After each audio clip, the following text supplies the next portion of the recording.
To wato shi dai porn addiction gaskiya I want to believe cewa abu ne da in ka sa kanka zaka iya bari, in ka kasa bari da kanka zaka iya zuwa therapy.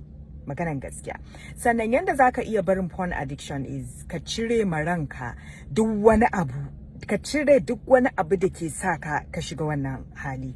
In ma data ce ka raba kanka da ita, duk wasu hotuna da kake da su ka raba kanka da su, in abokai gare ka ko gare ki raba kanki da su, duk wani trigger abin da kasancewa zai yi leading to wannan kallon porn din ka raba kanka da shi. A wannan dina na yi magana da mutane da yawa last time, wallahi ba za ku so ku san irin mutanen da suka reaching out to me, mata da maza masu ɗimbin yawa. Abin ya tada mana hankali, wallahi tallahi abin yana da ban tsoro. Sannan most times za ku ga sai ku je Google, in kuka je Google wallahi za su yi leading ɗinku astray ne, saboda za su gaya muku cewa wannan abu ma yana da medical benefit, yana da wannan zai kara maka wannan, zai kara maka wancan, zai kara maka wannan. To wallahi mu bude kunnuwan mu bude idanuwan mu saurara. Wallahi tallahi abin nan it's not good. Wallahi ba shi da kyau, maka long time effect in ba shi da amfani.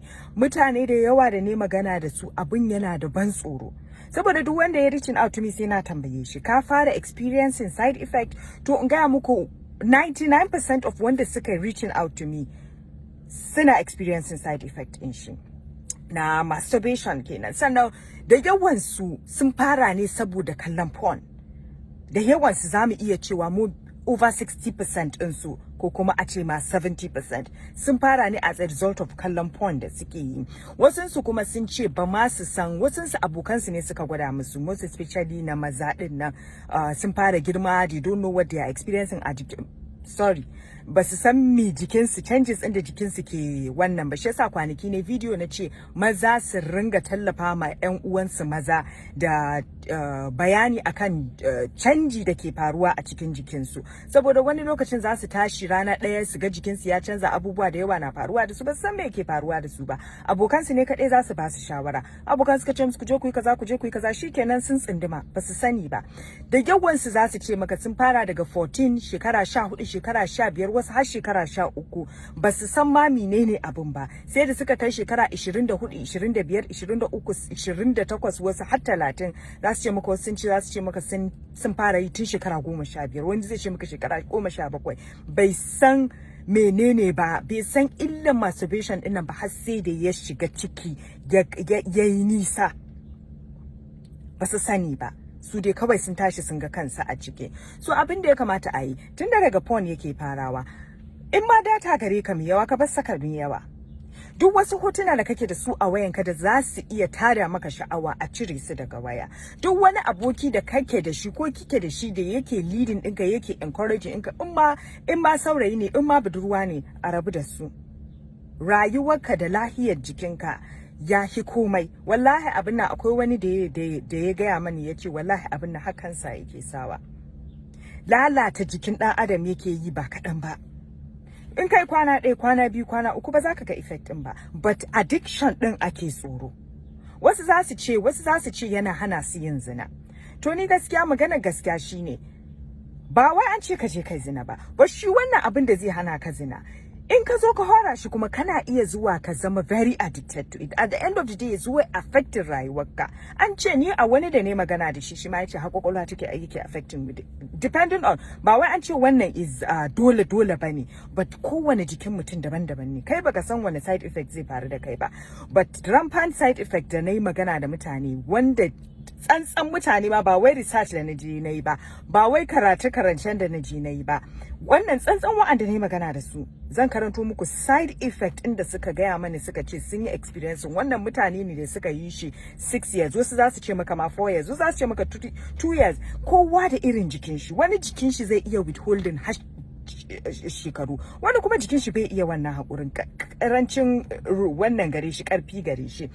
Most side effect din shine lack of strength, gajiya, babu karfi, rashin karfi, kullum a gajiye kake, exhaustion kenan, sannan bacewan ido, sannan samun issues sexual issues, duka wannan related sexual issues din nan sai sun zo za su yi aure su fara panicking, su zo su ce babu wannan, suna jin wannan, sannan yawan mantuwa, sannan zubewan gashi, wannan mata ma sun fi lura da shi, gashin su ta zubewa. Sannan akwai joint pain, akwai serious ciwon kai sosai, kuma an ce yana lalata veins ɗin jikinka, yana sakarkatar da su.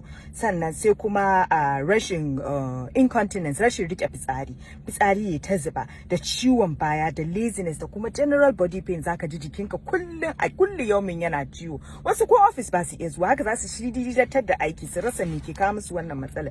To wallahi duk wannan yana kawowa. Wasu ba su lura, wasu ba su san shi bane, wasu ba su taba connecting din shi ba. Menene way forward? Way forward shine a kallon porn. Na biyu shine a bar aje hotuna a cikin waya, a bar kallon porn, duk wani site da ka sani ka dakile shi, a cire shi. Sannan a ringa azumi, a yawaita azumi, sannan a canza diet, a ringa exercise, a ringa fita ana gudu, ko a ringa walk, ko a ringa wane ne, a ringa cin abinci mai lahiya mai kyau. Sannan kuma anything that triggers it, duk wani abu da yake taro maka sha'awa, da yake sa ka tuna da porn din nan. Wasu za su ce su kadai suke zama, ka samu wani ya ringa zama da kai, wanda suke zama kasan waje kenan. Idan ba za ka samu wani ba, ka samu measures that you put in place da za su hana ka yin wannan abun. Magana gaskiya, if you're serious about it kenan, in kana son rayuwarka, a je therapy for those that can't wannan, wanda suke zama kasan waje, ga therapy ne, even though it's very expensive, but it's worth it, because daga karshe sai ka zo kai aure, ko kin zo kun yi aure, a ringa wai a samu matsala. Sai kuma get married, a yi aure if possible. In za ka iya ka yi aure, mafi a'ala shine kam a yi aure. Sai a yi ta addu'a, a ringa su askar, a ringa su istighfari. Sannan kuma stop listening to, okay, wannan ba ma gane me na rubuta ba. To duk dai wani trigger da zai triggering ɗinka, ka fara kallon porn, ko kuma wani abu da ka san yana triggering ɗinka. Wani ya ce mola akwai su abinci cina da idan ya ci suke sa shi. Na ce to tunda ka sani, ka cire abinci cinan nan daga wannan ɗinka, daga lissahinka, a cire su gaba ɗaya. So dole sai mun lura menene triggers ɗinmu, menene yake triggering ɗinmu, har mu zo mu hara wannan abun. Wallahi abu ne da ke kawo mana bala'i, yana kawo mana gurɓacewa aure, yana kawo mana gurɓacewa al'umma, yana kawo mana abubuwa iri-iri. Zaga business san mutum na so ya amma bai da karhin yi, ga abubuwa nan da yawa ana son a yi, amma zaka ga ba ma ka da strength din, baka da karfin da zaka tashi ka je ka yi. Ido ya mutu, wa abubuwa da yawa da wasu ma ba mu riga muka san su ba. So shi yasa ko da wani ya ce maka halal ne, kai ka zauna kai tunani, menene important to you? Rayuwar ka ce more important to you in the long term run, koko wannan how many seconds pleasure da zai zo ya maka? Da yawansa sun ce in suka yi suka gama, a lokacin seconds kaɗan zaka ji daɗi, amma at the end of the day wani feeling yake zuwa maka mara daɗi. Da Allah a kula.